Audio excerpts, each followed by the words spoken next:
కౌముది weekly audio magazine 40వ సంచికలో తరువాతి అంశం ఈ వారం స్ఫూర్తి.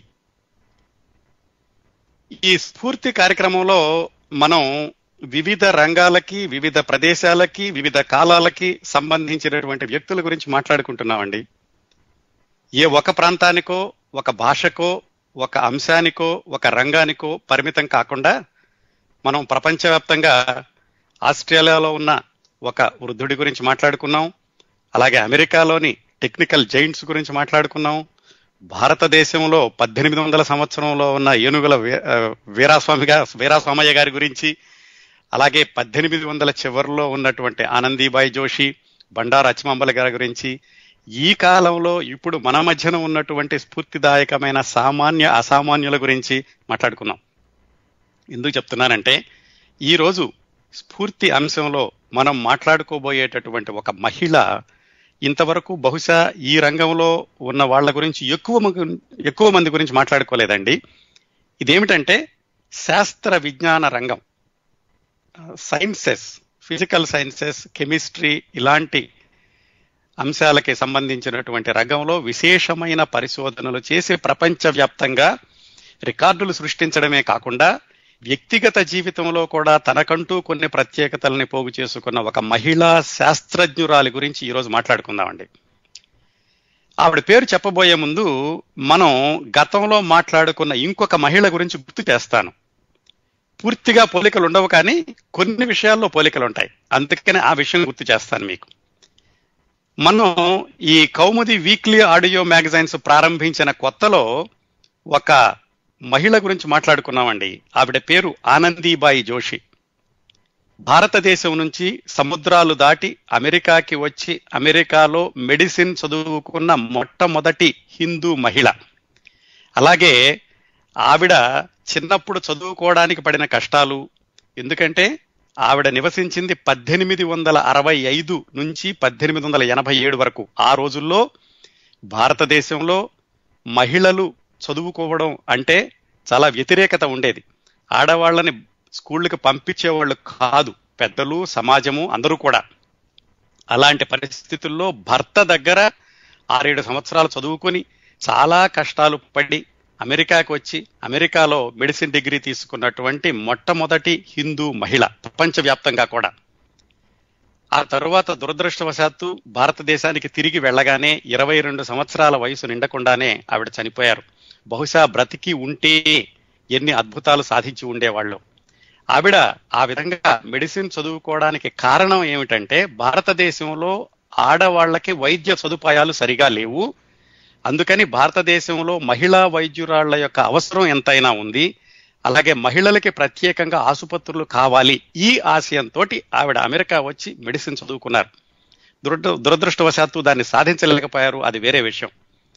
ఇప్పుడు ఈరోజు మనం మాట్లాడుకోబోయే మహిళకి, ఇప్పుడు మనం చెప్పుకున్నటువంటి ఆనందీబాయి జోషికి రంగాల్లో సంబంధం లేదు, కానీ వాళ్ళ ఆశయం, చిన్నప్పట్లో చదువుకోవడానికి వాళ్ళు పడిన కష్టాలు, సంఘం నుంచి ఎదురైనటువంటి వ్యతిరేకత, ఇలాంటి వాటిల్లో సామ్యం ఉంటుందండి.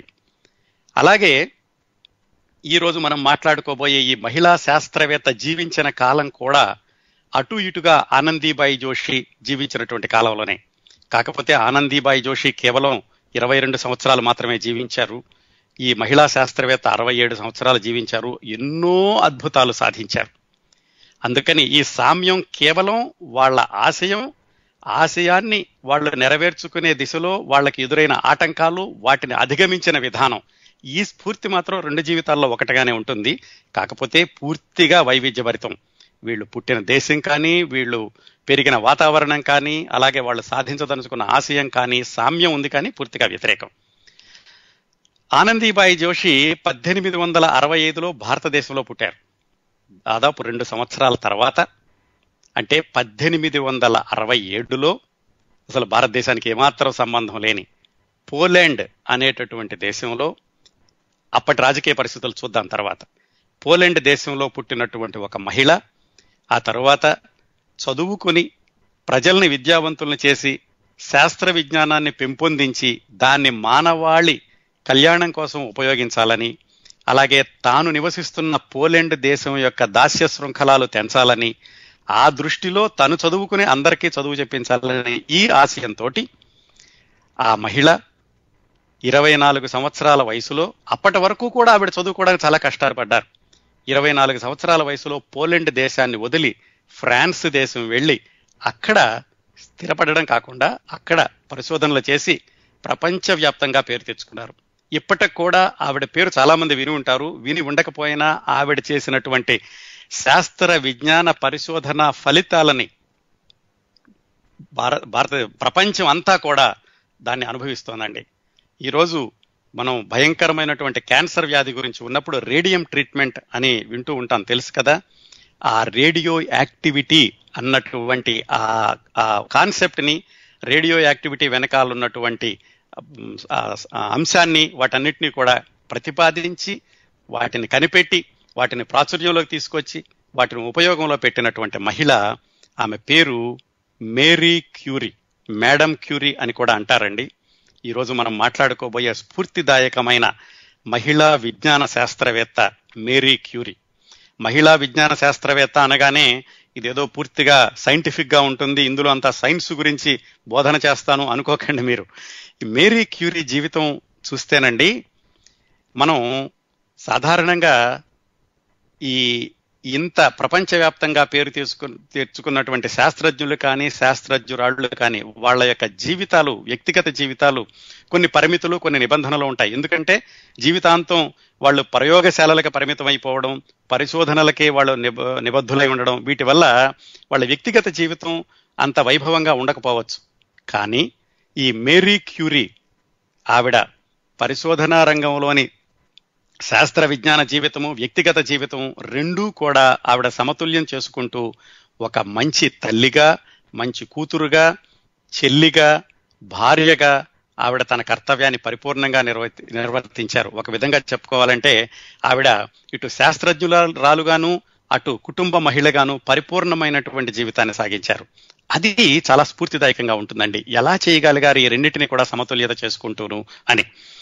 ఇంకా ఈ మేరీ క్యూరీ రేడియో యాక్టివిటీ అన్నటువంటి పదాన్ని కనిపెట్టడం, దాని వెనుక ఉన్నటువంటి అంశాన్ని కనిపెట్టడమే కాకుండా ఆవిడ శాస్త్ర విజ్ఞాన పరిశోధన ఫలితాలని తర్వాత విశ్లేషిద్దాం పూర్తిగాను. దానికంటే ముందు ఆవిడ సాధించినటువంటి విజయాలు ఏమిటంటే, ప్రపంచవ్యాప్తంగా నోబెల్ బహుమతి పొందిన మొట్టమొదటి మహిళా శాస్త్రజ్ఞురాలు మేరీ క్యూరీ. అలాగే 2 నోబెల్ బహుమతులు పొందిన మొట్టమొదటి మహిళా శాస్త్రజ్ఞురాలు మేరీ క్యూరీ. 2 విభిన్న రంగాల్లో నోబెల్ బహుమతులు పొందిన మహిళా శాస్త్రజ్ఞురాలు మేరీ క్యూరీ. నోబెల్ బహుమతి అంటే సాధారణమైనది కాదండి. ఏదో మనకి స్థానిక ప్రభుత్వాలు ఇచ్చేటటువంటి పురస్కారాలు, స్థానిక సంస్థలు ఇచ్చేటటువంటి జ్ఞాపికలు ఇలాంటిది కాదు, తెలుసు కదా మీ అందరికీ. నోబెల్ బహుమతి అంటే ప్రపంచవ్యాప్తంగా ఉన్న శాస్త్రజ్ఞులందరి పరిశోధనల్ని వడపోసి వాటిని బట్టి, వాటిలోని నాణ్యతను బట్టి నిర్ణయించే నోబెల్ బహుమతిని పొందిన మొట్టమొదటి మహిళా శాస్త్రజ్ఞులారు మేరీ క్యూరీ. అంతేకాకుండా ఆవిడ కుటుంబం నుంచి 5 నోబెల్ బహుమతులు వచ్చాయండి. 5 నోబెల్ బహుమతులు సొంతం చేసుకున్న కుటుంబానికి మాతృమూర్తి మేరీ క్యూరీ. ఎవరికంటే ఆవిడకి ఆమె భర్తకి కలిపి ఒకసారి, వీళ్ళిద్దరితో పాటుగా ఇంకో శాస్త్రజ్ఞుడు కూడా ఉన్నారనుకోండి, ఆవిడకి విడిగా మరొకసారి, అంటే ఎన్నండి 3 నోబెల్ బహుమతులు వచ్చినట్టు కదా వాళ్ళ ఫ్యామిలీలోను. ఆ తర్వాత ఆమె కుమార్తె, ఆమె అల్లుడు వాళ్ళిద్దరికీ కలిసి ఒకసారి, అంటే ఇంకో 2, మొత్తం ఎన్నైనాయండి? 5 నోబెల్ బహుమతులు తెచ్చుకున్న కుటుంబంలో ఆవిడ మాతృమూర్తి. అలాగే ఆవిడ చిన్న కూతురు, చిన్న కొడుకును ఇద్దరికునో వాళ్ళిద్దరిలో ఒకళ్ళకునో వాళ్ళకి నోబెల్ పీస్ బహుమతి వచ్చిందండి. ఇంతకుముందు వచ్చిన 5 నోబెల్ బహుమతులు కూడా ఫిజిక్స్ లోను కెమిస్ట్రీలోను వస్తే వాళ్ళ చిన్న అమ్మాయికి కానీ చిన్నల్లుడికి కానీ లేకపోతే ఇద్దరికేనండి, సరిగా అది సరైనటువంటి రికార్డు లేదు, వాళ్ళకి నోబెల్ పీస్ బహుమతి వచ్చింది. చూడండి, నోబెల్ బహుమతికి అర్హమైనటువంటి శాస్త్ర పరిశోధనలు చేస్తే ఎంత బిజీగా ఉండుంటారో ఆలోచించుకోండి. ఎంత త్యాగం చేయాలి, ఎంత సమయాన్ని వెచ్చించాలో ఆలోచించుకోండి. అంత సమయాన్ని వెచ్చిస్తూ ఇటువైపు కుటుంబాన్ని కూడా సమతుల్యం చేసుకుంటూ పిల్లల్ని చక్కగా పెంచుకుంటూ ఆవిడ ఫ్రాన్స్ లో ఉన్నప్పటికీ స్వదేశమైనటువంటి పోలిష్ లాంగ్వేజ్ ని పిల్లలకి బోధించాలని ప్రత్యేకంగా ట్యూటర్లను పెట్టి పిల్లలకి చిన్నప్పటి నుంచి కూడా పోలిష్ భాషని నేర్పుతూ ఎప్పటికైనా పోలెండ్లో కూడా ఈ శాస్త్ర విజ్ఞానాన్ని అభివృద్ధి చేయాలి అనే ఆశయంతో 67 సంవత్సరాలు అవిశ్రాంతంగా పోరాడిన యోధురాలండి ఈ మేరీ క్యూరీ లేదా మేడం మేరీ క్యూరీ. ఆవిడ ఇందాక మనం ఆనందీబాయి జోషి చిన్నప్పుడు చదువుకోవడానికి ఎవరు అనుమతించేవాళ్ళు కదా అని చెప్పుకున్నాం కదా.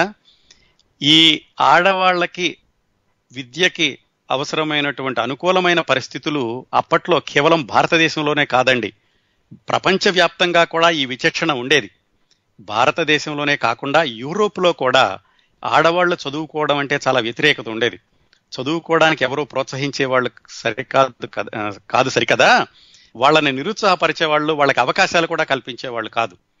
మేరీ క్యూరీ పుట్టింది పోలాండ్. ఆవిడ కూడా 20 సంవత్సరాల వయసు వచ్చే వరకు చదువుకోవడానికని విపరీతంగా తప్పించారు. చాలా కష్టపడడం అంటే కూడా చాలా అవరోధాలు ఎదుర్కొన్నారు. ఎందుకంటే అప్పట్లో పోలాండ్లో ఆడవాళ్ళని కాలేజీలో చేర్చుకునే వాళ్ళు కాదు. అలాంటప్పుడు ఆవిడ అండర్ గ్రౌండ్ లో ఉన్నటువంటి కొన్ని స్కూళ్లలో చదువుకున్నారు. ఎంత పట్టుదల, ఎంత సంకల్పం ఉండాలో ఆలోచించండి. ఇదంతా ఎప్పుడండి? 1870 ప్రాంతాల్లోనూ, అంటే దాదాపుగా 140 సంవత్సరాల క్రిందట ఒక అమ్మాయి పోలాండ్లో ఏమైనా సరే చదువుకోవాలి, శాస్త్ర విజ్ఞానాన్ని సంపాదించి పోలాండ్ యొక్క స్వాతంత్ర్యానికి ఉపయోగించాలి అనేటటువంటి అంత సంకల్పం, అంత పరిశ్రమ 140 సంవత్సరాల క్రిందట చేసిన మేరీ క్యూరీ ఎదిగిన ఎత్తులు శిఖరాలు ఏవంటే ప్రపంచం మొత్తంలోనే నోబెల్ బహుమతి పొందిన మొట్టమొదటి మహిళా శాస్త్రజ్ఞురాలిగా గుర్తింపు పొందడం. అంతేకాకుండా ఆవిడ పోలాండ్ నుంచి ఫ్రాన్స్ వెళ్ళి అక్కడ చదువుకుని అక్కడ పరిశోధనలు చేస్తున్నప్పటికీ మాతృదేశాన్ని మర్చిపోకుండా అప్పుడప్పుడు పోలాండ్ వెళుతూ పోలాండ్లో కూడా తాను సాధించినటువంటి విజయాల ఫలితాలు ఉపయోగపడేలాగా అక్కడ కూడా పరిశోధనాశాలలను ప్రారంభించి చేశారు. అలాగే ఆవిడ ఫ్రాన్స్లో ఉన్నప్పుడు ప్యారిస్ యూనివర్సిటీలో మొట్టమొదటిసారిగా డాక్టరేట్ తెచ్చుకున్న మహిళ కూడా మేరీ క్యూరీ. అలాగే ప్యారిస్ యూనివర్సిటీలో ప్రొఫెసర్గా నియమితురాలైన మొట్టమొదటి మహిళ కూడా మేరీ క్యూరీ. చూడండి ఎన్ని ప్రత్యేకతలు ఉన్నాయో. ఒక మహిళ 140 సంవత్సరాల క్రిందట చదువుకోవడానికి ఎదురైన ఆటంకాలని, అవరోధాలని అధిగమించి ఇంత విజ్ఞానాన్ని పెంపొందించుకోవడమే కాకుండా ఇన్ని ప్రత్యేకతల్ని సంపాదించుకున్నారండి. ఇవన్నీ కూడా ఆవిడకి వచ్చినటువంటి పురస్కారాలు, జ్ఞాపికలు, ఆవిడకు వచ్చిన గుర్తింపులు, ప్రఖ్యాతి, ఖ్యాతి ఇవి మాత్రం కాదండి. ఆవిడ చేసినటువంటి పరిశోధనలు ఆ తర్వాత రోజుల్లో రకరకాల రూపాంతరాలు, దాని మీద ఆధారపడి నిర్మించినటువంటి వివిధ సిద్ధాంతాల వల్ల ఆ రేడియో యాక్టివిటీ కానీ, ఆవిడ కనుక్కున్న 2 కొత్త మూలకాలు కానీ అవన్నీ కూడా ఈరోజు శాస్త్ర పరిశోధనలో, ముఖ్యంగా వైద్య శాస్త్రంలో ఎంతో ఉపయోగపడుతున్నాయి. ఈ ఫలితాలన్నిటికీ మూలం, పునాది ఆ రోజు 140 సంవత్సరాల క్రిందట మేరీ క్యూరీ చదువుకోవాలని అని తప్పించినటువంటి తపన. ఇంకా ఆశ్చర్యం ఏమిటంటే ఆవిడ చదువుకునేటటువంటి దిశలో ఒకటి ఈ ఆడవాళ్ళు మగవాళ్ళు అనేటటువంటి వివక్షత. ఎందుకంటే ఆడవాళ్ళని కాలేజీలోకి రానివ్వలేదు. 1870లో పోలాండ్ సంగతి అండి మనం మాట్లాడుకునేది, భారతదేశం గురించి అయిపోయింది. అలాగే ఆ తర్వాత ఫ్రాన్స్లో దాదాపుగా 40 సంవత్సరాలు ఉన్నప్పటికీ ఆవిడ ఆ జాతి వివక్షతను మాత్రం తప్పించుకోలేకపోయారు. ఫ్రాన్స్లో ఆవిడ నివసిస్తూ ఇన్ని పరిశోధనలు చేసి ఆవిడ ఒక నోబెల్ బహుమతి తెచ్చుకున్నాక కూడా ఫ్రెంచ్ గవర్నమెంట్ నుంచి ఆవిడ ఆ జాతి వివక్షతను ఎదుర్కొన్నారు. ఆవిడ మొదటి ప్రపంచ యుద్ధంలో సైనికులకి సేవ చేయడానికి, గాయపడిన సైనికులు వాళ్ళ యొక్క ఎముకలు వాటిని ఎక్స్రే తీయడానికని మొబైల్ ఎక్స్రే యూనిట్ ని ఆవిడ కనిపెట్టి ఆవిడ వెళ్లారండి. మొదటి ప్రపంచ యుద్ధంలో ఫ్రాన్స్ తరఫున యుద్ధ రంగంలోకి వెళ్లి ఆ మొబైల్ ఎక్స్రే యూనిట్లని ఆపరేట్ చేశారు. ఆవిడకి సహాయం చేయడానికి ఎవరూ రాకపోతే 17 ఏళ్ల వాళ్ళ అమ్మాయిని తోడు తీసుకుని వెళ్లారు ముందు. ఆ తర్వాత వేరే వాళ్ళు వచ్చారనుకోండి. ఎన్ని స్ఫూర్తిదాయకమైన కోణాలండి మేడం మేరీ క్యూరీ జీవితంలోనూ. ఇదండి ఈ రోజు స్ఫూర్తిదాయకమైన కథనం. నేను మీకు ఊరికే విహంగ వీక్షణంగా చెప్పాను. ఇంకా ఆవిడ జీవిత చరిత్ర విశేషాల్లోకి వెళదాం. ఇంకోటి ఏమిటంటే, ఇంత పేరు తెచ్చుకున్నా కానీ ఆవిడ సహజంగా మానవ సహజమైనటువంటి సమాజంలో సాధారణంగా మనుషుల మధ్య ఉండేటటువంటి అసూయ, ద్వేషాలు, అపనిందలు వీటన్నిటికీ కూడా ఆవిడ అతీతం కాలేదు.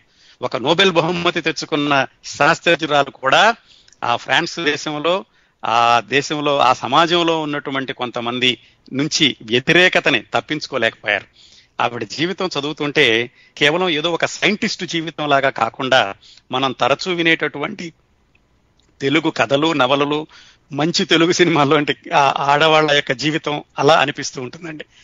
అది ఈ రోజు స్ఫూర్తి కార్యక్రమంలో మనం సమగ్రంగా, సవివరంగా తెలుసుకోబోతున్న జీవిత చరిత్ర మేడం మేరీ క్యూరీ, మొట్టమొదటి నోబెల్ బహుమతి పొందిన మొట్టమొదటి మహిళా శాస్త్రవేత్త. ఎక్కడ ప్రారంభించాలంటే మేరీ క్యూరీ గారి గురించి తెలుసుకోవడానికి 1867 అంటే దాదాపుగా 140 సంవత్సరాలు కదండి, 137 సంవత్సరాలు అనుకోండి, 147 సంవత్సరాలు. 147 సంవత్సరాల క్రిందట పోలాండ్, ఆ పోలాండ్ యూరోప్ లో ఉన్న దేశం, జర్మనీ, జెకోస్లోవేకియా, రష్యా, ఆ చుట్టుపక్కల ఈ దేశానికి చుట్టుపక్కల ఉంటాయి. ఆ పోలాండ్ ఆ రోజుల్లో ఏమిటంటే స్వతంత్ర దేశం కాదు, దాన్ని 3 దేశాలు ఆక్రమించుకున్నాయి. ఆ పోలాండ్ లో వార్సా అనేటటువంటి ప్రాంతం అనే నగరం, ఆ నగరం అప్పట్లో అంటే 1867 ప్రాంతాల్లో రష్యన్ ఆధిపత్యంలో ఉండేది. రష్యన్ ఆధిపత్యంలో ఆ వార్సా నగరం వాళ్ళు చాలా నిబంధనల్ని వాటిని ఎదుర్కొన్న సమయంలో నవంబర్ 7వ తారీఖు 1867న ఈరోజు మనం మాట్లాడుకుంటున్న మేరీ క్యూరీ పుట్టారు. ఆవిడ అసలు పేరు, ఈ క్యూరీ అన్న పేరు తర్వాత వివాహం చేసుకున్నాక వచ్చింది. అసలు పేరు మేరీ స్లోడవాస్కా. కొంచెం ఇవన్నీ పోలిష్ నేమ్స్, ఫ్రాన్స్ నేమ్స్ ఉంటాయండి, అందుకని ఉచ్చారణలో కాస్త ఏమైనా వ్యత్యాసం అనిపిస్తే మీరు అర్థం చేసుకోగలరు అనుకుంటాను. మేరీ స్లోడవాస్కా అనేటటువంటి అమ్మాయి 7 నవంబర్ 1867న పోలాండ్లో రష్యన్ ఆధిపత్యంలో ఉన్న వార్సా అనే ప్రాంతంలో పుట్టారు. వాళ్ళ నాన్నగారు, అమ్మగారు ఇద్దరు కూడా టీచర్లుగా పనిచేస్తూ ఉండేవాళ్ళు. వాళ్ళ కుటుంబంలో 5 సంతానంలో చిట్ట చివరి అమ్మాయి మేరీ. అందరికంటే పెద్ద ఒక అమ్మాయి, తర్వాత ఒక అబ్బాయి, తర్వాత 2 అమ్మాయిలు, మొత్తం 3 అక్కయ్యలు, 1 అన్నయ్య. అతి చిన్న అమ్మాయి మేరీ. కేవలం వీళ్ళ అమ్మ నాన్న టీచర్లు అవడమే కాకుండా ఇటు అమ్మ వైపు నుంచి వచ్చినటువంటి తాతగారు వాళ్ళు, నాన్నగారి వైపు నుంచి వచ్చిన తాతగారు వాళ్ళు, వాళ్ళందరికీ ఏమిటంటే ఆ పోలాండ్ స్వాతంత్ర్య పోరాటంలో చాలా చురుకుగా పాల్గొనడమే కాకుండా వాళ్లకున్న ఆస్తిని, సంపదని అన్నిటినీ కూడా ఆ స్వాతంత్ర్య పోరాటానికి ఖర్చు పెట్టారు. మేరీ క్యూరీ 1867లో పుడితే దాదాపు 63-65లో వచ్చిన పోలాండ్ స్వాతంత్ర్య యుద్ధంలో కూడా ఈ మేరీ క్యూరీ యొక్క తాతగారులు వాళ్ళు పాల్గొన్నారు. అలా వాళ్ళకున్నటువంటి ఆస్తులన్నింటినీ ఆ స్వాతంత్ర్య పోరాటంలో పెట్టడంతో మేరీ రోజులు వచ్చేటప్పటికి వాళ్ళ అమ్మగారు, నాన్నగారు కేవలం స్కూల్ టీచర్లుగా మాత్రమే ఉండిపోయారు. వాళ్ళ నాన్నగారు ఏంటంటే హై స్కూల్ టీచర్గా ఉండేవాళ్ళు. వాళ్ళ అమ్మగారు కూడా ఒక గర్ల్స్ స్కూల్కి, అంటే హై స్కూల్ స్టేజ్ వరకు పర్వాలేదండి, ఆడవాళ్ళని రానిచ్చేవాళ్ళు, కాలేజీ తర్వాత ఆడవాళ్ళని చేర్చుకునేవాళ్ళు కాదు. వాళ్ళ అమ్మగారు కూడా ఒక గర్ల్స్ స్కూల్కి టీచర్గానో ప్రిన్సిపాల్ గానో ఉంటూ ఉండేవాళ్ళు. ఈ మేరీ స్లోడవాస్కా పుట్టిన 2 సంవత్సరాలకి ఆవిడ ఉద్యోగం మానేసి పిల్లల్ని చూసుకుంటూ ఇంట్లో ఉన్నారు. వాళ్ళ నాన్నగారు బాయ్స్ స్కూల్లో పనిచేస్తూ ఉండేవాళ్ళు. కొన్ని రోజులకి ఏం చేసిందంటే ఈ రష్యన్ గవర్నమెంట్ పోలాండ్ లో ఉన్న స్కూళ్లలో ఈ ల్యాబొరేటరీ ఫెసిలిటీస్ ఉండకూడదు, వాళ్ళు ఈ శాస్త్ర విజ్ఞానంలో ప్రాక్టికల్స్ నేర్చుకుంటే కనుక వాళ్ళకు కూడా విజ్ఞానం పెరిగిపోయి వాళ్ళు కూడా శాస్త్రజ్ఞులై మాకు ఎదురొస్తారు అనేటటువంటి ఉద్దేశంతో స్కూళ్లలో ల్యాబొరేటరీలు ఉండకూడదు అని నిషేధం విధించింది. ఆయన, ఈ మేరీ వాళ్ళ నాన్నగారు టీచర్గా పనిచేశారు కదా, ఆ నిషేధం వచ్చినప్పుడు ఆ స్కూల్లో ఉన్నటువంటి ల్యాబొరేటరీ పరికరాలన్నింటినీ ఆయన ఇంటికి తీసుకొచ్చేశారు. ఇంటి దగ్గర 5 పిల్లలు ఉన్నారు. ఆ విధంగా అతి చిన్న వయసులోనే ఈ ల్యాబొరేటరీ పరికరాలతోటి పరిచయం ఏర్పడింది మేరీకి. ఈ మేరీ చిన్నప్పటి చదువు బాగానే సాగింది, ఎందుకంటే వాళ్ళ అమ్మగారు, నాన్నగారు ఇద్దరు టీచర్లు, 5 పిల్లలు ఉన్నప్పటికీ అందరికీ చదువు చెప్పించడంలో వాళ్ళు చాలా శ్రద్ధ తీసుకున్నారు. మేరీకి 8 సంవత్సరాల వయసు ఉన్నప్పుడు, అంటే 1875లో వాళ్ళ అన్నయ్య చనిపోయాడు. అది ఎలా జరిగిందంటే వీళ్ళ నాన్నగారికి ఆ స్కూల్లో పనిచేస్తున్నప్పుడు కొన్ని రోజుల తర్వాత ఏమైందంటే ఆ ఉద్యోగంలో నుంచి తీసేశారు. ఎవరు? Russian government. ఎందుకని? ఈయనకి ఈ పోలాండ్ యొక్క స్వాతంత్ర్య పోరాటంలో పాల్గొన్న నేపథ్యం ఉంది వాళ్ళ నాన్నగారికి, వాళ్ళకిను. ఈయనకి కూడా ఈ పోలిష్ భావాలు ఎక్కువగా ఉన్నాయని ఆయన ఉద్యోగం నుంచి తీసేశారు. తీసేసరికి మరి 5 పిల్లల్ని ఎలా పోషించాలి? వాళ్ళు ఏం చేశారంటే వాళ్ళ ఇంట్లో ఉన్నటువంటి కొన్ని గదుల్ని కొంతమంది స్టూడెంట్స్కి అద్దెకి ఇవ్వడం ప్రారంభించారు. అద్దెకిస్తూ ఆ వచ్చిన డబ్బులతోటి ఆయన కుటుంబాన్ని పోషిస్తూ ఉండేవాడు. అలా అద్దెకి ఉన్నటువంటి ఒక కుర్రవాడి దగ్గర నుంచి ఒక అంటువ్యాధి ఏదో వచ్చి ఈ మేరీ వాళ్ళ అన్నయ్య జోసెఫ్ అని ఆయన మేరీకి 8 సంవత్సరాల వయసులో ఉండిపోయాడు. ఆ తర్వాత 3 సంవత్సరాలకి అంటే 1878లో మేరీ స్లొడవాస్కాకి 10 సంవత్సరాల వయసు ఉన్నప్పుడు వాళ్ళ అమ్మగారు ట్యూబర్క్యులోసిస్తో ఆవిడ చనిపోయారు. తల్లి లేని పిల్లలు, అలాగే పెద్దబ్బాయి చనిపోయాడు. 4 ఆడపిల్లల్ని పెట్టుకుని వాళ్ళ నాన్నగారే వాళ్ళని చదివిస్తూ ఉండేవాళ్ళు. హై స్కూల్ వరకు కూడా ఈవిడ చదువు బాగానే నడిచింది. 1883లో అంటే దాదాపుగా 16 సంవత్సరాల వయసు ఉన్నప్పుడు ఆవిడ హై స్కూల్ చదువుని చాలా విజయవంతంగా పూర్తి చేశారు. గోల్డ్ మెడల్ కూడా తెచ్చుకున్నారు మేరీ స్లొడవాస్కా. 1883లో హై స్కూల్ అవడం వరకు బాగానే ఉంది. కాకపోతే ఇటు తల్లి లేకపోవడం, తండ్రి ఒకడే కష్టపడడం, ఇంట్లో 2 మరణాలు చూసి ఉండడం, వీటన్నిటితోటి అంత చిన్న వయసులోనే ఆమె ఈ దేవుడు, ఇలాంటి మతం, ఇలాంటి నమ్మకాలకి చాలా దూరంగా ఉన్నారు. నిజానికి వాళ్ళ నాన్నగారు నాస్తికుడు, వాళ్ళ అమ్మగారికి క్రిస్టియన్ మీద నమ్మకం ఉండేది. కానీ మేరీకి మాత్రం ఆ 2 లక్షణాలు రాలేదు.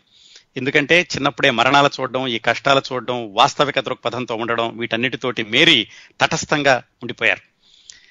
ఈ మానసిక ఒత్తిళ్ల వల్ల హై స్కూల్ చదువు అయిపోగానే ఆవిడకి, ఈ రోజుల్లో అంటే దాన్ని డిప్రెషన్ అని పిలిచేవాళ్ళండి, ఆవిడకి చాలా మానసికమైన అశాంతి, చాలా తీవ్రమైన ఆందోళన, ఇలాంటి మానసికమైన సమస్యలు రావడంతో దాదాపుగా 1 సంవత్సరం పాటు ఇంకా మళ్ళా ఏమీ చదువు గురించి ఆలోచించకుండా వాళ్ళ నాన్నగారు ఏదో ఒక పల్లెటూరికి తెలిసినటువంటి మిత్రుడు ఉంటే అక్కడికి పంపించారు. నువ్వేమి చదువుకోవద్దమ్మా, ఈ ప్రెషరు, ఈ డిప్రెషను ఇలాంటివన్నీ తగ్గే వరకునే అక్కడ ఆవిడ చదువుకోకుండా కేవలం ఖాళీగా గడిపేశారు. అక్కడ 1 సంవత్సరం ఉన్న తర్వాత మళ్ళా వెనక్కి వార్సాకి వచ్చేసేసి వాళ్ళ నాన్నగారి దగ్గర మరో సంవత్సరం ఖాళీగా ఉన్నారు. అంటే హై స్కూల్ చదివైపోయాక 2 సంవత్సరాలు దాదాపుగా ఆవిడ ఆరోగ్యాన్ని మళ్ళా కుదుటపరుచుకోవడానికని 2 సంవత్సరాలు పూర్తిగా ఖాళీగా ఏమీ చేయకుండా ఉన్నారు. వెనక్కి వచ్చినప్పుడు ఆవిడ మళ్ళా మామూలు చదువు ఏమీ కూడా కొనసాగించలేకపోయారు. ఎందుకంటే వాళ్ళ అక్కయ్యకి వాళ్ళకి ఇంజనీరింగ్ కాలేజీలో అక్కడ సీట్లు, వాళ్ళ అక్కయ్యకి కాదండి, వాళ్ళకి తెలిసిన వాళ్ళకి ఎవరికో మగవాళ్ళకైతే కాలేజీలో సీట్లు వచ్చినాయి. కానీ ఈమెకి వీళ్ళ అక్కయ్య బ్రాన్యా అని ఆవిడ కూడా, వీళ్ళిద్దరూ బాగా చదువుకోవాలనుకుంటుండే వాళ్ళు. వాళ్ళిద్దరికీ కూడా యూనివర్సిటీలో ప్రవేశం కల్పించలేదు రష్యన్ గవర్నమెంట్, ఎందుకంటే రష్యన్ ఆధిపత్యంలో ఉంది కాబట్టి. అప్పుడు ఏం చేయాలి? కొన్ని రోజులు ఈ మేరీ చిన్న పిల్లలకి ట్యూషన్లు చెప్పడం, అలాంటి హోమ్ ట్యూటరింగ్ లాంటి పని చేశాక ఎలాగైనా చదువుకోవాలి అని వాళ్ళ అక్కయ్య తను ఇద్దరూ కలిసి చేసి ప్రయత్నాలు ఎలా ఫలించాయంటే, ఆ రోజుల్లో పోలెండ్ గవర్నమెంట్ లో ఉన్నటువంటి కొంతమంది ఫ్లయింగ్ యూనివర్సిటీ అని, అంటే ఆ యూనివర్సిటీ ఉన్నట్టుగా రష్యన్ గవర్నమెంట్ కి తెలియకూడదు, రాత్రిపూట తరగతులు నిర్వహిస్తూ ఒకరోజు ఒక చోట ఉంటే మరో రోజు ఇంకో చోటకే, అలాగా ప్రదేశాలు మార్చుకుంటూ వెళ్ళి రష్యన్ గవర్నమెంట్ యొక్క వాళ్ళ దృష్టిని తప్పించుకోవడానికని ఆ పోలెండ్లో ఉన్న వాళ్ళందరికీ కూడా చదువు చెబుతూ ఉండేవాళ్ళు.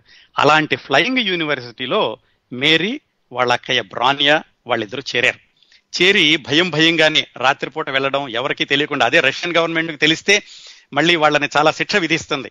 వాటన్నిటినీ తప్పించుకుంటూ వీళ్ళు మొత్తానికి దాంట్లో 2 సంవత్సరాలు 3 సంవత్సరాలు చదువుకున్నారండి. అక్కడైతే చదువుకున్నారు, అది అండర్ గ్రౌండ్ చదువు లాంటిదన్నమాట. అక్కడైతే చదువుకున్నారు. కాకపోతే ఆ చదువు వల్ల ఇంకా ముందుకు వెళ్ళడానికి కానీ, పరిశోధనలు చేయడానికి కానీ, వేరే వృత్తుల్లోకి వెళ్ళడానికి దీనికి అవకాశం ఉండదు. ఉద్యోగాలు కూడా రావు. అసలు ఆడవాళ్ళనే కాలేజీకే పంపించడం లేదు, ఇంకా ఉద్యోగాలు ఎలా ఇస్తారు? అలాంటప్పుడు ఏమనుకున్నారంటే, వాళ్ళ అక్కయ్య తను ఇక్కడ కాదు, మనకి మామూలు చదువు రావాలి అంటే కనుక మనం ఈ దేశం వదిలి ఫ్రాన్స్ దేశం వెళితే కనుక అవకాశాలు బాగా ఉంటాయి అనుకున్నారు. దానికి మరో కారణం కూడా ఉందండి. ఈవిడ ఈ అండర్ గ్రౌండ్ కాలేజీలో 2-3 సంవత్సరాలు చదువుకున్నప్పుడు ఆ పోలెండ్ లో ఉన్నటువంటి ప్రజలు రష్యన్ అధికారంతో ఎన్ని కష్టాలు పడుతున్నారు, పైకి రావడానికి చదువుకోవడానికి ఎన్ని ఇబ్బందులు పడుతున్నారు, ఏమేమి సౌకర్యాలు లేవు, ఇవన్నీ గమనించి తను చదువుకోవడం కేవలం తన కోసమే కాదు, ఈ ప్రజల్ని చైతన్యవంతులను చేసి ప్రజలకు కూడా సహాయపడి ఈ పోలెండ్ దేశానికి స్వాతంత్రాన్ని రప్పించడంలో కూడా తను ప్రముఖ పాత్ర వహించాలి అనే ఉద్దేశంతో ఇంకా చదువుకోవాలి అనుకున్నప్పుడు ఎలా మరి ఫ్రాన్స్ వెళ్ళాలంటే అసలే వీళ్ళకి డబ్బులు లేవు, వాళ్ళ నాన్నగారికి ఉద్యోగం లేదు, ఇంట్లో ఏదో రూములు అద్దెకిచ్చి ఉంటున్నారు వాళ్ళు, 4 పిల్లలు, 4 ఆడపిల్లలు. ఏం చేయాలి అనుకున్నప్పుడు వాళ్ళ అక్కయ్య బ్రాన్యా తను వాళ్ళిద్దరం ఏం ఆలోచించుకున్నారంటే, బ్రాన్యా మేరీ వాళ్ళ అక్కయ్య చెప్పింది, నేను ముందు ఫ్రాన్స్ వెళతాను, అక్కడికి వెళ్ళి నేను చదువుకుంటాను, నువ్వు ఇక్కడి నుంచి ఏదైనా ట్యూషన్ చెప్పడమో నువ్వు ఏం చేస్తావో ఏదో ఒకటి చేసి నాకు డబ్బులు పంపిస్తూ ఉండు, 2 సంవత్సరాల తర్వాత నేను మళ్ళా నిన్ను అక్కడికి తీసుకెళ్తాను అని బ్రాన్యా చెప్పింది. మేరీకి కూడా నచ్చింది, ఇది బాగానే ఉంది, ముందు తను వెళ్ళి సెటిల్ అయితే కనుక తర్వాత నేనే వెళ్ళొచ్చు అని వాళ్ళ నాన్నగారు కూడా ఒప్పుకున్నారు. ఆ ఒప్పందం మీద బ్రాన్యా ముందుగా ఫ్రాన్స్ వెళ్ళింది. ఎప్పుడండి? 1888 ప్రాంతాల్లో. అక్కడికి వెళ్ళాక ఆవిడ అక్కడ మళ్ళా ఒక పోలిష్ శాస్త్రవేత్తనే పెళ్లి చేసుకుంది. ఆయన కూడా ఈ పోలిష్ స్వాతంత్ర భావాలు ఉన్నటువంటి వ్యక్తి. పెళ్లి చేసుకుని ఆవిడ అక్కడ మెడిసిన్ చదువుకోవడం మొదలుపెట్టింది. ఇక్కడ మేరీకి పోలెండ్లో ఎలా జరిగిందంటే, ఇప్పుడు డబ్బులు సంపాదించి అక్కయ్యకి పంపించాలి, తర్వాత తను వెళ్ళడానికి కూడా డబ్బులు సంపాదించుకోవాలి. ఎలాగా? వాళ్ళ నాన్నగారితో సంప్రదించి, వాళ్ళ నాన్నగారికి తెలిసినటువంటి మిత్రుడు వార్సాకి 150 మైళ్ళ దూరంలో ఒక ధనవంతుడు అనుకోండి, చాలా పొలాలు అవి ఉన్నాయి, ఆయన దగ్గరికి వెళ్ళి అక్కడ వాళ్ళ ఇంట్లో వాళ్ళ పిల్లలకి ట్యూషన్లు చెప్పాలి అని అడిగారు. ఇది బాగానే ఉంది, అక్కడుండి వాళ్ళ పిల్లలకి ట్యూషన్లు చెబుతూ డబ్బులు సంపాదించి ఆ డబ్బుల్ని అక్కయ్యకి పంపిస్తే కనుక అక్కయ్యకి బాగా చదువుకుంటుంది, నేను తర్వాత వెళ్ళొచ్చనే ఉద్దేశంతో ఈవిడ వార్సాకి 150 మైళ్ళ దూరంలో ఉన్న వాళ్ళ నాన్నగారి ఫ్రెండ్ యొక్క ఇంటికి వెళ్ళింది. వెళ్ళి వాళ్ళ ఇంట్లో వాళ్ళ పిల్లలకి ట్యూషన్ చెప్పడం, వాళ్ళు ఇచ్చేటటువంటి నెలవారీ జీతాన్ని వాళ్ళ నాన్నకి అక్కడి నుంచి వాళ్ళ అక్కయ్యకి పంపించడం మొదలుపెట్టింది. చూడండి, ప్రపంచంలో నోబెల్ బహుమతి పొందిన మొట్టమొదటి మహిళా శాస్త్రవేత్త బాల్యం చదువుకోవడానికి ఇన్ని కష్టాలు పడ్డారండి. అయితే అక్కడ ఒక చిన్న విషయం జరిగింది. ఆవిడ ఆ పల్లెటూరులో ఉండి ఆ యజమాని యొక్క పిల్లలకి చదువు చెప్పేటప్పుడు వాళ్ళ పొలాల్లో పనిచేసే పోలిష్ వర్కర్లకు కూడా ఆవిడ పోలిష్ భాష నేర్పడం మొదలుపెట్టింది. అది మళ్ళీ రష్యన్ వాళ్ళకి తెలిస్తే ఒప్పుకోరు. రష్యన్ వాళ్ళకి తెలిస్తే ఈవిని శిక్షిస్తారో జైల్లో పెడతారు. తెలిసి కూడా వాళ్ళని విజ్ఞానవంతులు చేయాలని వాళ్ళకు కూడా సబ్జెక్టులు చెప్పడం మొదలుపెట్టింది. ఇక్కడ ఒక చిన్న సంఘటన జరిగింది వాళ్ళ ఇంట్లో. ఆ ఇంటి యజమాని వాళ్ళ అబ్బాయి వార్సాలో చదువుకునేవాడు. అతను మ్యాథమెటిక్స్ ఇంజనీరింగ్ చదువుకుంటూ సెలవులకు వచ్చాడు. మరి సహజంగానే ఈవిడికి అప్పుడు 20 సంవత్సరాల వయసు. ఆ కుర్రవాడు ఈ అమ్మాయి మాటల్లో పడ్డారు, తర్వాత ప్రేమలో పడ్డారు. వాళ్ళిద్దరూ ప్రేమించుకుంటున్న విషయం వాళ్ళ ఇంట్లో కూడా తెలిసింది. వాళ్ళ ఇంట్లో తెలియగానే సహజంగానే వాళ్ళందరూ కూడా ఈ అమ్మాయి అసలు ఏమీ లేనమ్మాయి, ఎన్ని కూడా లేనమ్మాయి, ఈ అమ్మాయికి ఎలా వివాహం చేస్తాం, ఏదో మన ఇంట్లో ట్యూషన్లు చెప్పుకుని బతుకుతోంది అని వాళ్ళ అబ్బాయికి చెప్పారు. అబ్బాయి, ఈ విషయాలు కుదరవు, నువ్వు ఎట్లాగో ఆ అమ్మాయిని పెళ్లి చేసుకునేటటువంటి విషయం మర్చిపో, ఈ ప్రేమ గేమ ఇలాంటివన్నీ వద్దు అని వాళ్ళిద్దరిని విడదీశారు. విడదీయడం అంటే ఇంకా మీకేమీ సంబంధం కుదరదు అని చెప్పేశారు. అతను మళ్ళా సెలవులకు వచ్చిన అతను యూనివర్సిటీకి వెళ్ళిపోయాడు. ఈ అమ్మాయి పిల్లలకి మరికొన్ని రోజులు అక్కడే చదువు చెప్తూ ఉండింది. ఈ కథని ఇక్కడ ఒక్కసారి పాస్ చేసి 40 సంవత్సరాలు ఫాస్ట్ ఫార్వర్డ్ చేస్తే, ఆ తర్వాత రోజుల్లో ఈ కుర్రవాడు ఏది మేరీని పెళ్లి చేసుకోవడానికి వాళ్ళ అమ్మా నాన్నలు ఒప్పుకున్నటువంటి కుర్రవాడు చాలా శాస్త్రవేత్త అయ్యి ఆ తర్వాత వార్సాలో ఇంజనీరింగ్ కాలేజీలో ప్రొఫెసర్ కూడా అయ్యాడు. ఆ తర్వాత ఇటువైపు మేరీ, విడిపోయినటువంటి మేరీ, ఆవిడ పెద్ద శాస్త్రజ్ఞురాలై ప్రపంచవ్యాప్తంగా పేరు తెచ్చుకుంది. మేరీ చనిపోయాక ఆవిడ విగ్రహాన్ని వార్సాలో ఆ మేరీ క్యూరీ యొక్క పరిశోధనాశాల ఉంటే అక్కడ ఆవిడ విగ్రహాన్ని పెట్టారు. దానికి దగ్గరలోనే ఈ కుర్రవాడు అంటే అప్పట్లో పెద్ద ఆయనాడు, ప్రొఫెసర్గా పనిచేస్తున్నాడు. అప్పుడప్పుడు అక్కడ నుంచి వెళ్ళి ఆ మేరీ క్యూరీ విగ్రహాన్ని చూస్తూ ఉండేవాడట. ఇది చిన్నప్పుడు 40 సంవత్సరాల క్రిందట వాళ్ళ ఇంట్లో అమ్మాయి ట్యూషన్లు చెబుతున్నప్పుడు ఇద్దరు ప్రేమించుకుంటే పెద్దవాళ్ళు వద్దనుకుని విడిపోయినటువంటి వాళ్ళిద్దరి జీవితాలు అలా నడిచినాయి. మళ్ళీ వెనక్కి వద్దాం. ఆ విధంగా అక్కడ 2 సంవత్సరాలు ఏమో ట్యూషన్లు చెప్పింది మేరీ.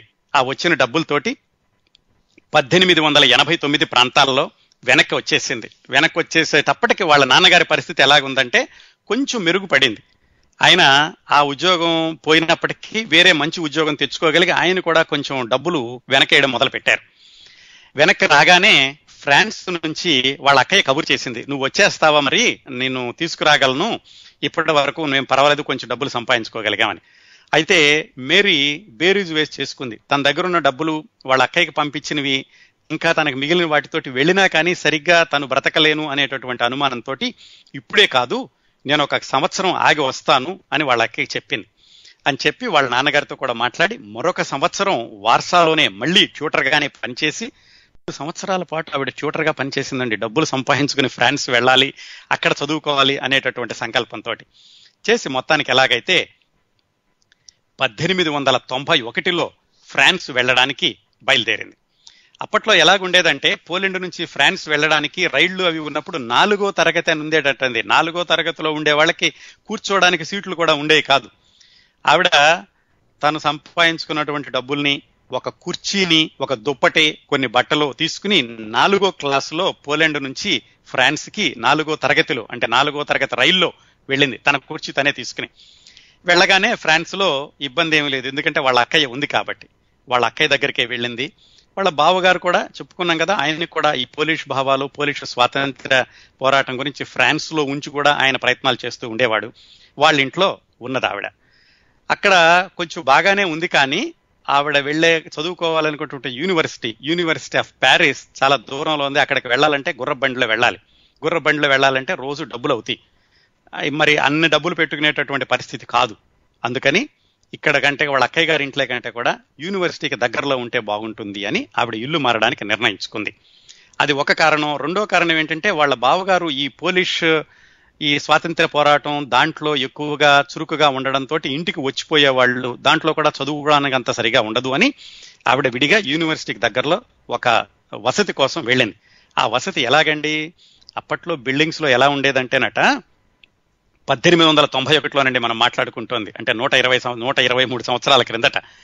అక్కడ ఇళ్లలో అటక్ ఉండేది. అటక్ లాగా అంటారు చూడండి, మామూలు రూములు కాకుండా రూఫ్ కి రూమ్ కి మధ్యలో వేలాడేదాంటిది ఒక అటక్ లాంటిది, అది కూడా అద్దెకిచ్చేవాళ్ళట. అలాంటి చిన్న అటక్ ఏదో ఉంటే ఆ అటక్ అద్దెకి తీసుకుని అది తక్కువకు వస్తుందని అక్కడ నివసించడం మొదలుపెట్టింది మేరీ. ఇంకా మేరీ స్లొడవాస్కా అని అప్పటికి కూడా ఆవిడ పేరు. అక్కడ నివసిస్తూ ఆవిడ చదువుకోవడం మొదలుపెట్టింది. అది తపన, చదువుకుని తీరాల్సినటువంటి పరిస్థితులు, ఎన్ని కష్టాలున్నా చదువుకుని తీరాలి. పైగా చలికాలం, విపరీతమైన చలిలో సరైన దుస్తులు లేక ఉన్న దుస్తులే అన్ని ఒంటి మీద వేసుకుని ఉండేదట. కొన్నిసార్లు చదువులో పడి తిండి కూడా మర్చిపోయి ఫెయింట్ అయినటువంటి సందర్భాలు కూడా ఉన్నాయట. ఈవిడికి ఏమైనా అనారోగ్యంగా ఉంది అని తెలిస్తే వాళ్ళ అక్కయ్య వచ్చి మళ్ళా ఇంటికి తీసుకెళ్లి కొంచెం ఆరోగ్యం బాగుపడ్డాక మళ్ళీ వెనక్కి పంపించేవాళ్ళు. ఎందుకు చెప్తున్నానంటే ఇవన్నీ ఎన్ని కష్టాలు పడితే కానీ ఒక విజయం సిద్ధించదు అనడానికి చాలా ఉదాహరణలు చూసాం. ఇదిగో మేరీ క్యూరీ కూడా ఉదాహరణ. కాకపోతే ఈవిడ సాధించిన విజయం అసాధారణమైన విజయం. ప్రపంచవ్యాప్తంగా ఉన్న మహిళల్లో ఇన్ని ప్రత్యేకతలు సంపాదించుకున్న విజయం. కేవలం ఆవిడ సంపాదించుకున్న ప్రత్యేకతలే కాకుండా ఆవిడ చేసినటువంటి పరిశోధనా ఫలితాలు మానవాళికి అవి సృష్టి ఉన్నంత కాలం ఉపయోగపడేటటువంటి పరిశోధనా ఫలితాలు సాధించిన శాస్త్రవేత్త చదువుకోవడానికి ఇన్ని కష్టాలు పడ్డారండి. సరే, అలా చదువుకున్నాక, కాకపోతే బాగా చురుకైన అమ్మాయి, అక్కడ వార్సాలోనే కాస్త చదువుకుని వచ్చారు కాబట్టి ఇక్కడ కూడా కష్టపడి మొత్తానికి 2 సంవత్సరాలకి ఫిజిక్స్ లో ఒక డిగ్రీ, 3 సంవత్సరాలకి కెమిస్ట్రీలో ఇంకొక డిగ్రీ తీసుకోగలిగారు. ఇక్కడ ఫ్రాన్స్ లోను, యూనివర్సిటీ ఆఫ్ ప్యారిస్ లోను. అంతవరకు బాగుంది. ఇప్పుడు కొంచెం జీవితం గాడిలో పడుతున్నట్టుగా ఉంది. కాకపోతే ఈవిడ ఫ్రాన్స్ రావడానికి ముందు అక్కడ పోలాండ్ లో స్కూళ్లలో ఈ ప్రాక్టికల్ ఎక్స్పీరియన్స్, ల్యాబొరేటరీ లేదని చెప్పుకున్నాం కదా. వాళ్ళ కజిన్ సిస్టర్ ఒక ఆవిడ ఉంటే, ఆవిడ ఈ రష్యన్ గవర్నమెంట్ కి తెలియకుండా మేరీకి ప్రాక్టికల్స్ లో కూడా కొన్ని పాఠాలు చెప్పింది, కెమిస్ట్రీలను వాటిల్లోను. అవి తర్వాత ఇక్కడికి వచ్చినటువంటి 2 డిగ్రీలు, వీటన్నిటితోటి ఈవిడ పరిశోధన చేయడానికి ఒక పునాదిని ఏర్పరచుకుంది. అప్పుడు ఈ చదువు అయిపోయాక ఈ స్టీల్, ఉక్కు, వాటికి సంబంధించినటువంటి అయస్కాంత ధర్మాలు, వాటిల్లో ఆవిడ పరిశోధన చేయడానికి అవకాశం వచ్చింది. అంటే కొంచెం స్కాలర్షిప్ లాంటిది కూడా ఇస్తారు. దానికి పరిశోధన చేయాలంటే ఆవిడకి పరిశోధనశాల కావాలి. పరిశోధనశాల ఏమీ లేకపోతే ఆవిడ స్కూల్లో చదువుకున్నటువంటి ప్రొఫెసర్ గారు ఏం చెప్పారంటే, ఇక్కడ నాకు తెలిసిన కుర్రాడు ఒకతను ఉన్నాడు, అతను లెక్చరర్ గా పనిచేస్తాడు స్కూల్ ఆఫ్ ఫిజిక్స్ అండ్ కెమిస్ట్రీలో, అతని పేరు పేరీ క్యూరీ. ఆ పేరీ క్యూరీకి నిన్ను పరిచయం చేస్తాను. ఆయనకి పరిశోధనాశాల లేదు కానీ నీకు ఆ ల్యాబొరేటరీ ఉండేటటువంటి స్థలం ఏదైనా చూపిస్తాడు అని పేరీ క్యూరీకి పరిచయం చేశాడు మేరీ స్లొడవాస్కా అని. వాళ్ళిద్దరికి పరిచయం అయ్యాక ఆ పేరీ క్యూరీ ఒక గోడౌన్ లాంటిది చూపించాడు. ఆయనది కూడా కాదు, వాళ్ళకి తెలిసిన వాళ్ళది. ఈ గోడౌన్ లాంటిది ఉంది, ఇక్కడ మీరు పరిశోధనలు చేసుకోవచ్చు అని. చాలా చిత్తడిగా ఉండేది, పైన రూఫ్ కారుతూ ఉండేది. అయినా కానీ ఆవిడకి పరిశోధన చేయడానికి వేరే వాళ్ళు ఎవరూ ముందుకు రాకపోవడంతో ఆవిడ ఆ పరిశోధనాశాలను ఉపయోగించుకుని ఈ అయస్కాంత ధర్మాల మీద పరిశోధన చేయడం మొదలుపెట్టింది. ఆ క్రమంలో ఈ పేరీ క్యూరీకి మేరీకి చాలా చనువు కుదరడం, ఆయనే పెళ్లి చేసుకుంటానని ప్రపోజల్ చేశాడు. అయితే మేరీ ఏం చెప్పిందంటే, నాకు వివాహం చేసుకునే ఉద్దేశం లేదు, ఎందుకంటే నేను ఈ పరిశోధన అయిపోగానే మా ఊరు వెళ్ళిపోతాను, పోలెండ్ వెళ్ళిపోయి పోలెండ్కి స్వాతంత్రం వచ్చే వరకు కూడా అక్కడ పోరాడాలి, అందువల్ల నేను మిమ్మల్ని వివాహం చేసుకోలేను అని చెప్పింది. ఆయన ఏం చెప్పాడంటే, పీరీ క్వెరీ, పర్వాలేదు, నేను కూడా పోలెండ్ వచ్చేస్తాను, పోలెండ్లో నాకు ఉద్యోగం రాకపోయినా పర్వాలేదు, నేను అక్కడ ఫ్రెంచి మాస్టర్ గానైనా బతుకుతూ ఉంటాను, నేను వివాహం చేసుకోవాలన్నది అని. కానీ ఈవిడ మాత్రం ససేమిరో ఒప్పుకోలేదు. సరే, మధ్యలో ఇక్కడికి పోలాండ్ నుంచి వచ్చి చాలా రోజులైంది కదా, వెనక్కి ఒకసారి వెళ్ళి వాళ్ళ నాన్నగారిని వారిని చూద్దామని వెనక్కి వెళ్ళింది. వెనక్కి వెళ్ళి అక్కడ ఏమైనా అవకాశాలు దొరుకుతాయేమని చూస్తే ఈవిడ చదువుకున్న చదువుకి ఇంకా పోలాండ్లో ఏమి అవకాశాలు రాలేదు, ఇంకా రష్యన్ ఆధిపత్యమే కొనసాగుతోంది. అలాంటప్పుడు ఇక అక్కడ ఉండలేక మళ్ళీ వెనక్కి వచ్చేసింది. వెనక్కి వచ్చేసాక ఈ పేరీ క్వెరీ చెప్పినటువంటి ఆ ప్రతిపాదనని తిరస్కరించడానికి ఆవిడ కారణం కనపడలేదు. సరే, వివాహం చేసుకుంటే బాగానే ఉంటుంది అనుకుని వాళ్ళిద్దరూ వివాహం చేసుకున్నారు 1895లో. అంటే అప్పటికి ఆమె వయసు 28 సంవత్సరాలు. 1895లో పేరీ క్వెరీని వివాహం చేసుకున్నాక మేరీ స్లొడవాస్కా మేరీ క్యూరీ అయ్యారు. ఇప్పుడు మనం మాట్లాడుకున్న మేడం మేరీ క్యూరీ, ఆ విధంగా ఆ క్యూరీ అనేటటువంటి భర్త పేరు వచ్చిందండి ఆవిడకి. ఎంత నిరాడంబరంగా ఉండేవాళ్ళంటే వాళ్ళిద్దరూ కూడా భార్యాభర్తలు వివాహం చేసుకోవడానికి కూడా వాళ్ళు రిలీజియస్ సెరమనీ లాంటిది ఏమీ చేయలేదు, పెద్ద వైభవోపేతంగా వందలాది మందిని పిలవలేదు. ఆవిడ వెడ్డింగ్ గౌన్ లాంటిది కూడా ఏమీ వేసుకోలేదు, ల్యాబొరేటరీలో వేసుకునే మామూలు కోటు, పరిశోధన శాస్త్రజ్ఞులు వేసుకునేటటువంటి మామూలు కోటే వేసుకుంది. ఆవిడ వివాహం చేసుకునేటప్పుడు వేసుకున్నటువంటి మామూలు గౌన్ లాంటి దాన్ని ఆ తర్వాత చాలా రోజులు ల్యాబొరేటరీ కూడా వేసుకెళ్ళింది. అంత నిరాడంబరంగా వివాహం చేసుకున్నారు. ఇద్దరికి కూడా ఏమిటంటే, ఎలాగైనా సరే పరిశోధనలు చేసి కొత్త విషయాలు కనిపెట్టాలి, మానవాళికి ఉపయోగపడాలి, ఇలాంటి వాటితోటి వాళ్ళు పరిశోధనలు మొదలు పెట్టారు. అప్పటికే ఈవిడ పరిశోధన చేస్తోంది. పేరీ క్యూరీ కూడా ఏంటంటే ఈ కాలేజీలో పనిచేస్తూనే ఆయన కూడా క్రిస్టలోగ్రఫీలో పరిశోధనలు చేస్తూ ఉండేవాడు. ఆ సందర్భంలో అంటే ఈ 1895లో ప్రపంచంలో ఒక 2 అద్భుతాలు సంభవించినాయండి. ఏమిటంటే, వీళ్ళకి వివాహం అయినటువంటి 6 నెలలకి విలియం రాంట్జన్ అనే ఆయన ఒక కొత్త సిద్ధాంతాన్ని ప్రతిపాదించాడు, కనుక్కున్నాడని చెప్పుకోవచ్చండి. ప్రతిపాదించడానికి ఏమిటంటే, ఆయన ఎక్స్రేస్ని కనుక్కున్నాడు.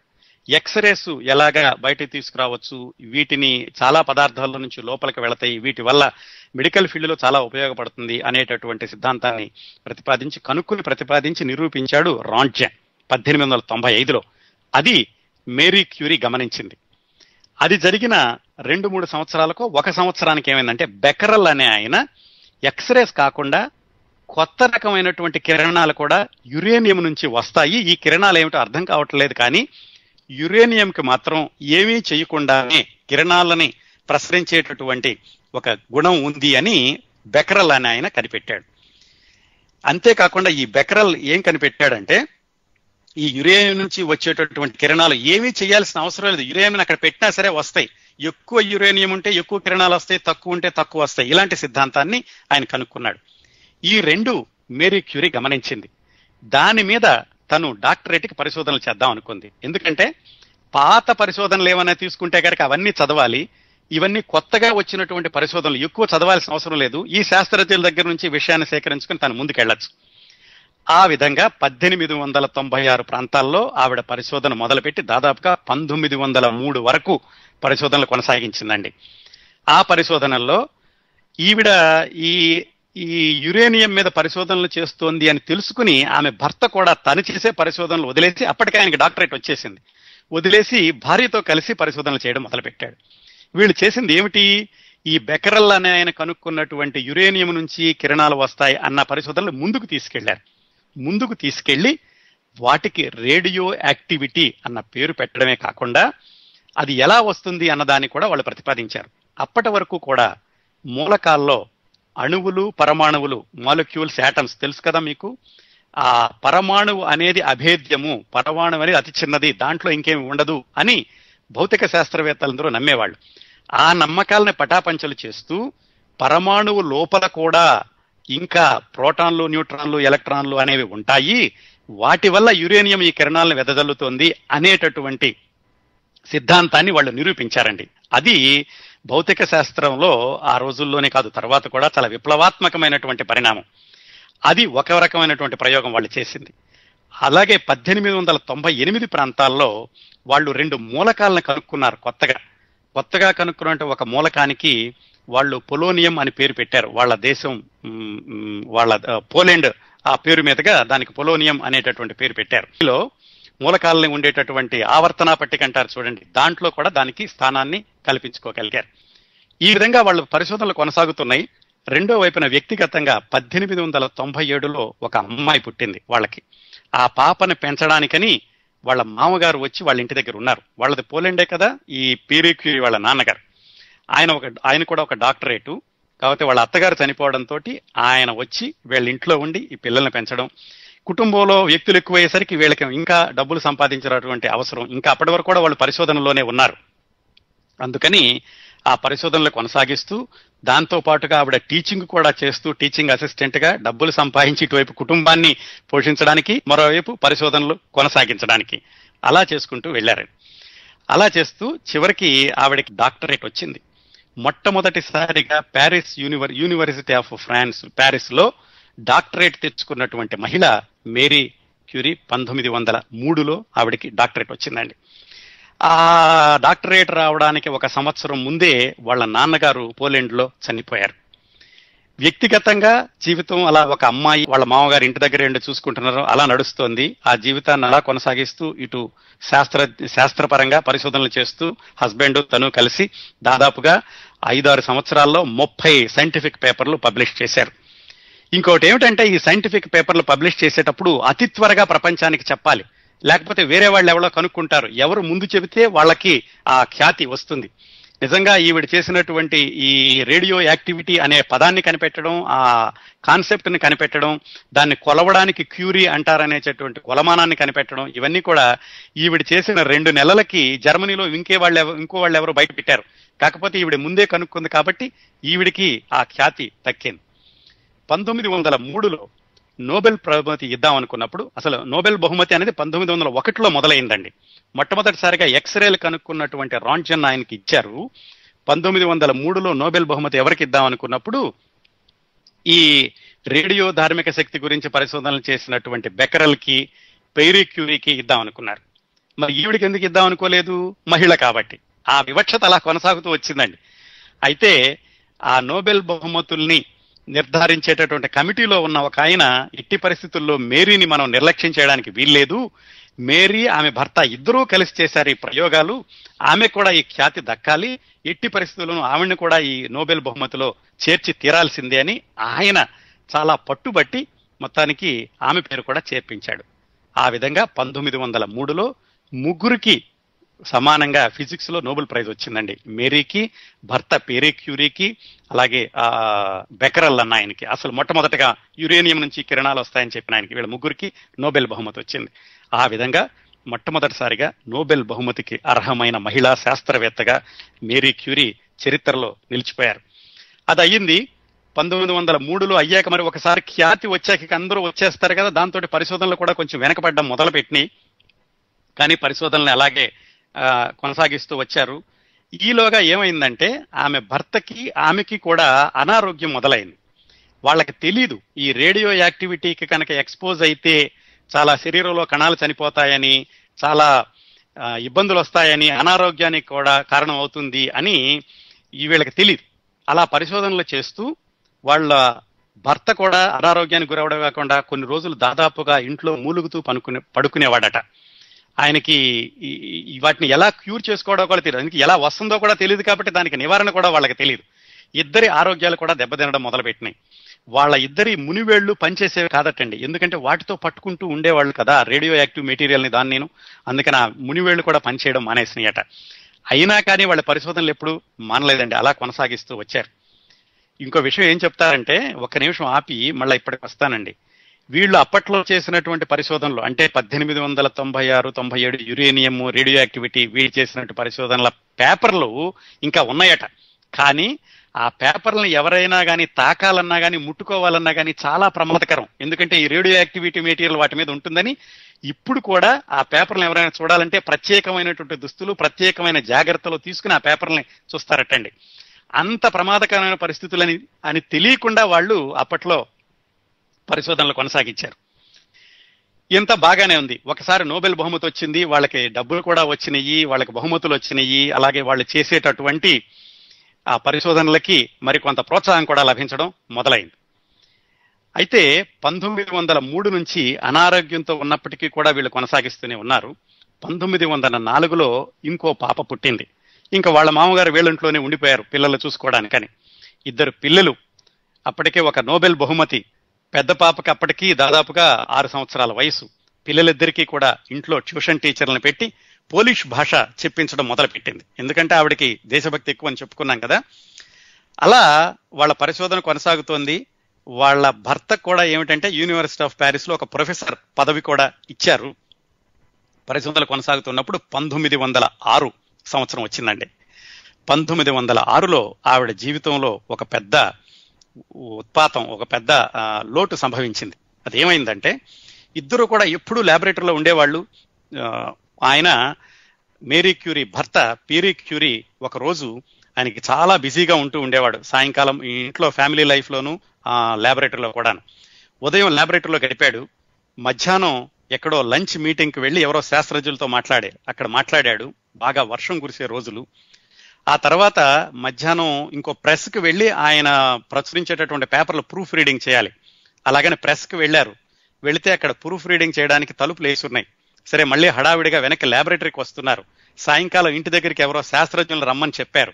హడావిడిగా ల్యాబొరేటరీకి వచ్చేటటువంటి క్రమంలో రోడ్డు దాటుతూ వర్షంలో చూసుకోకుండానో ఆయన తెలియకుండానే కాలు జారి కింద పడిపోయారు. కాలు జారి వర్షంలో రోడ్డు మీద పడిపోగానే ఎదురుగుండా వస్తున్నటువంటి గుర్రపు బండి ఆయన మీదుగా వెళ్ళిపోయింది. ఆయన ఆ తల మీదుగా వెళ్ళిపోయి తల చితికిపోయింది. నోబెల్ బహుమతి తెచ్చుకున్న శాస్త్రజ్ఞుడు అంత చాలా చాలా తేలికగా, అనాయాసంగా, అనుకోకుండా ఆ ప్రమాదంలో మరణించారు. సాయంకాలం వరకు కూడా మేరీకి తెలియదు ఇలా భర్త పోయాడు అన్న విషయం. ఆ ల్యాబొరేటరీలో పనిచేసేటటువంటి అసిస్టెంట్లు ఎవరో వెళ్ళి చూసి మొత్తానికి ఆ విషయాన్ని చెప్పారు. సాయంకాలానికి డెడ్ బాడీని ఇంటికి తీసుకురావడం, పీరీ క్యూరీ యొక్క తమ్ముడో అన్నో ఆయన సోదరుడు వచ్చే వరకు ఆగి మరో రోజు ఖననం చేశారు. అయితే మేరీ క్యూరీకి భర్త చనిపోయినప్పటికీ కూడా తాను చేయాల్సినటువంటి కర్తవ్యం ఎప్పుడూ వెన్నుతడుతూనే ఉంది. ఆ మరో రోజే వెంటనే ల్యాబొరేటరీకి వెళ్ళారు. వాళ్ళు చేస్తున్నటువంటి పరిశోధనల్ని కొనసాగించారు. 1906 నుంచి 2 పిల్లల్ని చూసుకుంటూ, పరిశోధనలు చేస్తూ, మళ్ళా ఇటు ఆర్థిక వ్యవహారాలు చూసుకుంటూ ఆవిడ మరొక 4 సంవత్సరాలు గడిచినాయి. 1911లో మరొక ఇది జరిగింది. ఏమిటంటే ఈవిడ పరిశోధనలు కొనసాగిస్తున్నప్పుడు వాళ్ళ ల్యాబొరేటరీలో ఇంకొక పాల్ అని ఇంకో శాస్త్రవేత్త ఉండేవాడు. అతను ఈమె భర్త దగ్గర ట్రైనింగ్ అయినటువంటి అతనే. అతనితో చాలా ల్యాబొరేటరీలో పనిచేసేవాళ్ళు కాబట్టి దగ్గరగా ఉంటారు, ఇద్దరు క్లోజ్ గా ఉండేవాళ్ళు. కాకపోతే ఏమైందంటే అతనికి అతనికి అప్పటికే పెళ్లి అయిపోయింది, 4 పిల్లలు. కాకపోతే వాళ్ళ ఆవిడకి అతనికి సరిగా పడేది కాదు. ఎందుకంటే సహజంగా అన్ని చోట్ల ఉండేది. ఇతను ఎక్కువగా ల్యాబొరేటరీలో గడుపుతాడని, వాళ్ళ ఆవిడేమో ఇంటి దగ్గర ఉండడని వాళ్ళ ఆవిడ కోపంగా ఉండేది. ఇట్లా ఆయనకి దాంపత్య జీవితం సరిగా నడవటం లేదు. ఇక్కడ ల్యాబొరేటరీలో మేరీ క్యూరీ తోటి కలిసి పనిచేస్తున్నాడు. మరి సహజంగానే సొసైటీలో వాళ్ళందరూ ఇదిగో వీళ్ళిద్దరికి ఏదో సంబంధం ఉంది, ఈ మేరీ క్యూరీ ఈ పాల్ యొక్క కుటుంబాన్ని నాశనం చేయడానికి ఇలా చేస్తోంది, ఎంత దయనీయమో చూడండి. అప్పటికే నోబెల్ బహుమతి తెచ్చుకున్నటువంటి శాస్త్రవేత్త మీద కూడా ఈ అపనిందలు అనేవి తప్పలేదు అని. ఇంకా ఈ ఫ్రాన్స్ లో ఉన్నటువంటి వాళ్ళు ఏం చేశారంటే పాత్రికేయులందరూ కూడా లేనిపోనివి చాలా సృష్టించి, అసలు ఈ మేరీ క్యూరీకి పాల్కి కూడా ఎప్పటి నుంచో సంబంధం ఉంది, వాళ్ళు ఉత్తరాలు రాసుకునేవాళ్ళు, అది తెలిసే వాళ్ళ భర్త చనిపోయాడు, ఇలాగా అన్ని కట్టుకథలు కల్పించి పేపర్లో రాశారు. ఒకరోజు వీళ్ళిద్దరూ అంటే మేరీ క్యూరీ, పాల్ వీళ్ళిద్దరూ జర్మనీలో ఏదో ఒక సింపోజియం అయితే అక్కడికి వెళ్ళారు. వెళ్ళి వెనక్కి వచ్చేసరికి మేరీ క్యూరీ ఇంటి చుట్టూతా ఆ ఫ్రాన్స్ లో ఉన్నటువంటి కొంతమంది ఆ ఇంటిని దాడి చేసి ఈవిడ మీద కూడా దాడి చేయబోయారు. ఏమని, నువ్వు వేరే దేశంలో నుంచి వచ్చి ఇక్కడ ఉన్నావు, ఇక్కడుండి మా దేశంలో ఉన్న అమ్మాయి కాపురాన్ని కూలుస్తున్నావు, ఇలా రకరకాలుగా. అంటే మనం మామూలుగా అతి సాధారణంగా చూస్తూ ఉంటాను చూడండి చాలా కథల్లోనూ వాటిల్లోనూ. ఇదంతా ఎప్పుడండి 1911లో 103 సంవత్సరాల క్రిందట జరిగినటువంటి సంఘటనలు. అలా చేశారు. దాంతో ఆవిడకి ఏం చేయాలో అర్థం కాలేదు. నోబెల్ బహుమతి తెచ్చుకున్న మొట్టమొదటి మహిళా శాస్త్రవేత్తకి ఆ పరిస్థితి ఎదురైంది. ఇంకేం చేస్తారు? ఆవిడ అప్పుడు పిల్లలిద్దరిని తీసుకుని, పిల్లలకి ఎంత 11 సంవత్సరాలు, 13 సంవత్సరాలు, 6 సంవత్సరాలు, వాళ్ళిద్దరిని తీసుకుని ఎవరో స్నేహితురాలు ఇంటికి వెళ్ళి ఆ స్నేహితురాలు ఇంట్లో తలదాచుకున్నారు. సరే, అంటే ఈ వివక్షత అనేది చూడండి, జాతి వివక్షత. ఈవిడ వేరే దేశం నుంచి ఇక్కడ ఉండి ఇలా చేసింది అని ఇన్ని పేర్లు తెచ్చుకున్నప్పటికీ ఫ్రాన్స్ గవర్నమెంట్ మాత్రం ఆవిడికి అత్యున్నత పురస్కారం కానీ ఆవిడని గౌరవించడం కానీ ఎక్కువగా చేయలేదండి. తర్వాత రోజుల్లో జరిగింది కానీ అప్పటి వరకు ఈ అపనిందలు ఇవి జరిగినటువంటి ఒక 5-6 నెలలకి ఇంకొక అద్భుతం జరిగింది. ఏమిటంటే, మేరీ క్యూరీకి ఆ 2 మూలకాలని కనుక్కున్నందుకు, పొలోనియం ఇంకో మూలకం, ఆ మూలకాన్ని కనుక్కున్నందుకు గాను ఆవిడికి కెమిస్ట్రీలో నోబెల్ బహుమతి ఇచ్చారు. 1911లో ఆ విధంగా ఆవిడికి 2వ నోబెల్ బహుమతి వచ్చింది. అప్పటి వరకు కూడా 2 సార్లు నోబెల్ బహుమతి తెచ్చుకున్న వాళ్ళు ఇద్దరే. ఈవిడ మొదటి మహిళ, మరొకతను కూడా వచ్చింది. కాకపోతే ఈవిడ ప్రత్యేకత ఏమిటంటే 2 విభిన్నమైనటువంటి రంగాల్లో నోబెల్ బహుమతి తెచ్చుకున్నారు. మొదటిసారి ఫిజిక్స్ లోను, ఇప్పుడు కెమిస్ట్రీలోను. ఆ విధంగా కూడా ఆవిడ చరిత్రలో నిలిచిపోయారు. 2 విభిన్న రంగాల్లో నోబెల్ బహుమతి తెచ్చుకున్న మహిళా శాస్త్రవేత్తగా కూడా మేరీ క్యూరీ మిగిలిపోయారు. అలా 2 సార్లు ఆవిడకి నోబెల్ బహుమతి వచ్చింది. 2 పిల్లల్ని కూడా ఆవిడ చక్కగా పెంచుతున్నారు, వాళ్ళకే చదువులు చెప్పిస్తున్నారు. ఈ గొడవలు, ఈ అపనిందలు అయ్యాక మరి ఎప్పుడూ కూడా ఆవిడ మళ్ళా వివాహం చేసుకుందామని కానీ అలాంటి ఆలోచనల వైపు కూడా వెళ్ళలేదు. తన జీవితాన్ని, అనారోగ్యం రోజు రోజుకి పెరుగుతున్నప్పటికీ కూడా తర్వాత జీవితాన్ని అంతటినీ కూడా ఆవిడ ఈ శాస్త్ర పరిశోధనలకి అంకితం చేశారు. మరొక అద్భుతం ఏమిటంటే, ఫ్రాన్స్ దేశం, ఫ్రాన్స్ సమాజం ఆవిడ్ని అంతగా శిక్షించినా కానీ ఆవిడ ఏమాత్రం దాన్ని మనసులో పెట్టుకోకుండా, అసూయ ద్వేషాలు ఆవిడలో పెంపొందనీయకుండా చేస్తూ, ఆవిడ మొట్టమొదటి ప్రపంచ యుద్ధం వచ్చినప్పుడు 1914 ప్రాంతాల్లో ఫ్రాన్స్ తరఫున ఆవిడ యుద్ధ రంగంలోకి వెళ్లారు. ఎలాగా?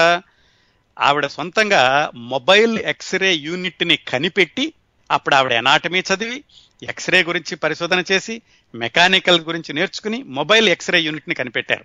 వాటితోటి ఆ మొబైల్ ఎక్స్రే యూనిట్లు ని ఆ యుద్ధ రంగంలో ముందు వరుసలోకి తీసుకెళ్లి అక్కడ గాయపడినటువంటి సైనికులకి రాత్రిపూట వాళ్ళకి ఎక్స్రేలు తీయడం, వాళ్ళ ఎముకలకు విరిగిన వాటి కట్లు కట్టడం, ఇలాంటి వాటన్నిటిలోనూ ఈవిడ పాలు పంచుకున్నారు. కానీ ఎక్స్రే అంటేనే కొత్త.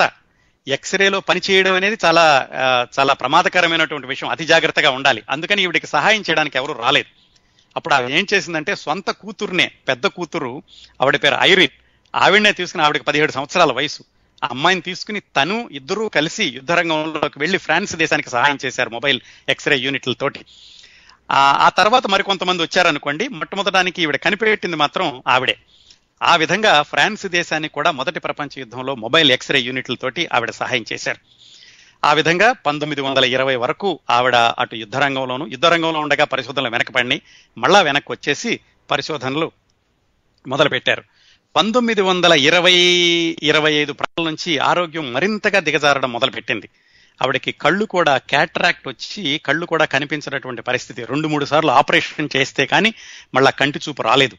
అలాంటప్పుడు కూడా ఆవిడ పరిశోధనలు ఆపకుండా పిల్లలిద్దరిని పక్కన కూర్చోబెట్టుకుని వాళ్ళకి చెప్పి, వాళ్లతో పరిశోధనా ఫలితాలు రాయించి, వాళ్ళు చదువుతుంటే విని ఆ విధంగా ఆవిడ పరిశోధనలు కొనసాగించారు. కానీ ఈ ఎప్పుడు రేడియో ధార్మిక శక్తికి ఆవిడ శరీరాన్ని తాకుతూ ఉండడం, ఆ ఎక్స్రే యూనిట్లో పనిచేసేటప్పుడు వాటిని కూడా మోసుకుంటూ వెళ్ళడం, ఇలాంటి వాటన్నిటి వల్ల కూడా ఆవిడ ఆ అనారోగ్యాన్ని తట్టుకోలేకపోయారు. దిగజారుతూ వచ్చి 1934 ప్రాంతాల్లోనండి, 1934లో చివరికి ఆవిడ ఎట్టి పరిస్థితుల్లోనూ ఇంకా దానికి లొంగిపోక తప్పలేదు అనారోగ్యానికి. ఆ తర్వాత 1934 మేలోనో ఎప్పుడో ఒక్కసారి మాత్రం ల్యాబొరేటరీకి వెళ్లారు. ఆ తర్వాత ఇంకెప్పుడు ఆవిడకి ల్యాబొరేటరీకి వెళ్ళడానికి కుదరలేదు. 1934 జూలై 4న మరణించారు. అప్పటికి పిల్లలు, పెద్ద అమ్మాయికి 37 సంవత్సరాలు, చిన్న అమ్మాయికి అప్పటికి 27 సంవత్సరాలు. వాళ్ళిద్దరూ కూడా బాగా చదువుకుంటున్నారు. కానీ ఆవిడ మరణించే సమయానికి ఫ్రాన్స్ లో ఒకసారి, అలాగే పోలాండ్ లో ఇంకొక చోట ఆవిడ పరిశోధనా కేంద్రాలని స్థాపించారు. వాటిలో క్యాన్సర్ రీసెర్చ్ చేస్తూ ఉండేవాళ్ళు. ఎందుకంటే ఈ రేడియం నుంచి వచ్చేటటువంటి కిరణాలు, రేడియో యాక్టివిటీ కిరణాలు శరీరంలో అవాంఛితమైనటువంటి కణాలని చంపగలవు అని ఆవిడ కనిపెట్టారు. క్యాన్సర్ అంటే అదే కదా, ఏమి అవసరం లేనటువంటి కణాలు విపరీతంగా ఉత్పత్తి అవడం, వాటిని కాల్చేసేటటువంటి చేయొచ్చు అని ఆవిడ అప్పట్లో కనిపెట్టారు. ఆ క్యాన్సర్ రీసెర్చ్ ఇన్స్టిట్యూట్ 2 కూడా ఆవిడ స్థాపించారు. 1934లో ఆవిడ చనిపోయారు.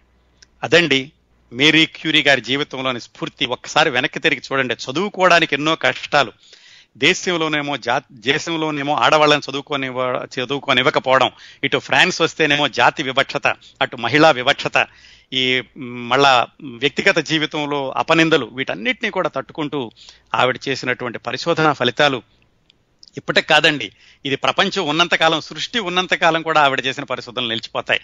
అది మేరీ క్యూరీ జీవితంలోని స్ఫూర్తి. దీనికి ఒక చిన్న ముక్తాయింపు ఏమిటంటే, కొసమెరుపు, మేరీ క్యూరీ గారితో కలిసి ఒక తెలుగు ఆయన పనిచేశాడండి చిట్ట చివరి రోజుల్లో. ఆవిడ చనిపోవడానికి ముందు ఆవిడ ల్యాబొరేటరీలో ఒక తెలుగు ఆయన పనిచేశాడు. చాలా ఆశ్చర్యంగా ఉంటుంది కదా. ఆయన పేరు రామయ్య నాయుడు, పత్తిపాటి రామయ్య నాయుడు అని. ఆయన మదనపల్లి అండి, చిత్తూరు దగ్గర మదనపల్లి. ఆయన భారతదేశంలో ఉండి తర్వాత భారతదేశంలో చదువుకున్నాక ఫ్రాన్స్లో ఆయన డాక్టరేట్ చేస్తూ, ఆయన పోస్ట్ డాక్టరేట్ రీసెర్చ్ చేయడానికని మేరీ క్యూరీకి ఒక ఉత్తరం రాశారు. ఫ్రాన్స్లోనే కదా, నాకు మీ దగ్గర చేయాలని ఉందండి అని. ఆవిడ సరే రమ్మన్నారు. దాదాపుగా 3 సంవత్సరాల పాటు 4 సంవత్సరాల పాటు పత్తిపాటి రామానాయుడు గారు ఆవిడ దగ్గర పరిశోధనలు చేసి, అతను డాక్టరేట్ ఆఫ్ సైన్సో లేకపోతే పోస్ట్ డాక్టరల్ డిగ్రీనో తీసుకుని, మేరీ క్యూరీ చనిపోయాక కొన్ని రోజులు ఆవిడ ఉన్నటువంటి ల్యాబొరేటరీని కూడా ఆయన కొనసాగించారు. ఆ విధంగా తెలుగు వాళ్ళకి మేరీ క్యూరీకి కూడా సంబంధం ఏర్పడింది అనమాట. ఈ రామానాయుడు గారు ఎవరంటేనండి, రామయ్య నాయుడు గారు తర్వాత రోజుల్లో భారతదేశంలో మొట్టమొదటిసారిగా రేడియం ఇన్స్టిట్యూట్ ని, అలాగే ఈ క్యాన్సర్ రీసెర్చ్ ఇన్స్టిట్యూట్ ని ప్రారంభించడంలో ప్రముఖ పాత్ర వహించింది ఆయనే. ఈ టాటా వాళ్ళు ఆయన్ని ఫ్రాన్స్ నుంచి భారతదేశానికి తీసుకొచ్చి టాటా మెమోరియల్ సెంటర్లో ఆయనతోటి క్యాన్సర్ రీసెర్చ్ ఇన్స్టిట్యూట్ ని ప్రారంభింపజేశారు. ఇందాక చెప్పుకున్నాం కదా, మేరీ క్యూరీ కూడా ఈ రేడియో యాక్టివిటీ వల్ల, వీటన్నిటి వల్ల కూడా, వాటికి ఎక్స్పోజ్ అవడం వల్ల ఆవిడ అనారోగ్యంతో మరణించారని. రామయ్య నాయుడు గారికి కూడా సరిగ్గా అలాగే జరిగిందండి. ఆయనకు కూడా ఈ రేడియం యూనిట్స్ తోటి వీటితోటి పనిచేయడంతో విపరీతమైన అనారోగ్యం వచ్చి 1938లో, అంటే ఆయనకి దాదాపుగా 34 సంవత్సరాల వయసు ఉన్నప్పుడు, ఇంకా ఆయన కూడా దాదాపుగా ఇక ఆయన అయిపోతారు, చనిపోతారు, దీనికి మందు లేదు అనుకుంటున్నప్పుడు స్విట్జర్లాండ్కి పంపించారు ఆయన్ని బాగు చేయించడానికని. స్విట్జర్లాండ్ లో వాతావరణం సరిగా ఉంటుందని, ప్లస్ అక్కడ ఉన్నటువంటి వైద్య సదుపాయాలతోటి ఆయన చాలా అత్యంత ఆశ్చర్యకరంగా ఆయన ఆ ప్రమాదంలోంచి బయటకు వచ్చి దాదాపుగా ఆయన 85 సంవత్సరాల పాటు జీవించారండి. 87 సంవత్సరాలు జీవించారు. 1991 వరకు కూడా జీవించి ఉన్నారు. ఆ విధంగా మేరీ క్యూరీ ఆవిడ యొక్క పరిశోధనాశాలలో పనిచేసిన తెలుగువాడు భారతదేశంలో మొట్టమొదటి క్యాన్సర్ రీసెర్చ్ స్థాపనకి కారణమై, దాని యొక్క అడ్వాన్స్మెంట్ కూడా కారణమైన తెలుగువాడు పత్తిపాటి రామయ్య నాయుడు గారు. ఆ విధంగా మేరీ క్యూరీకి భారతదేశానికి కూడా ఒక సంబంధం ఉందని చెప్పుకోవచ్చు. ఇంకా ఈ కథకి సంబంధం లేదు కానీ ఇంకో విషయం చెప్తాను. ఈ పత్తిపాటి రామానాయుడు గారి అమ్మాయి, అంటే పత్తిపాటి రామానాయుడు గారు ఏం చేశారంటే, రామయ్య నాయుడు గారు ఏం చేశారంటే, ఫ్రాన్స్ దేశస్తురాలను ఒక అమ్మాయిని పెళ్లి చేసుకున్నారు. వాళ్ళకి పుట్టిన అమ్మాయి పేరు లీలా నాయుడు. ఆవిడ తర్వాత మొట్టమొదటి ఫెమినా మిస్ ఇండియానో ఏవో తెచ్చుకున్నారు. తర్వాత హిందీ సినిమాల్లో కూడా వేశారండి లీలా నాయుడు అని. ఆ విధంగా ఈ మేరీ క్యూరీ స్ఫూర్తిదాయకమైన జీవితంలో చిట్ట చివరి అంకంలో ప్రవేశించిన రామయ్య నాయుడు గారు దేశంలో ఈ క్యాన్సర్ రీసెర్చ్ ఇన్స్టిట్యూట్ స్థాపనకి ప్రముఖ పాత్ర వహించారు. అదండి మేడం మేరీ క్యూరీ, మేరీ స్లొడవాస్కా యొక్క స్ఫూర్తిదాయకమైన చరిత్ర. చూడండి, ఇది 140 సంవత్సరాల క్రిందట, 130 సంవత్సరాల క్రిందట జరిగినటువంటి కథ అండి. ఒక అతి సాధారణమైన మహిళ చదువుకోవాలనుకుని ఎన్ని కష్టాలను ఎదుర్కొని వేరే దేశం వెళ్ళి అక్కడ జాతి వివక్షతను ఎదుర్కొని 2 నోబెల్ బహుమతులు తను తెచ్చుకోవడమే కాకుండా చక్కటి కుటుంబ జీవితంతో కుమార్తెని, అల్లుడు కూడా నోబెల్ బహుమతులు తెచ్చుకునేటటువంటి స్థాయికి చేర్చినటువంటి మహిళ మేడం మేరీ క్యూరీ. అదండి ఈనాటి స్ఫూర్తి కార్యక్రమం.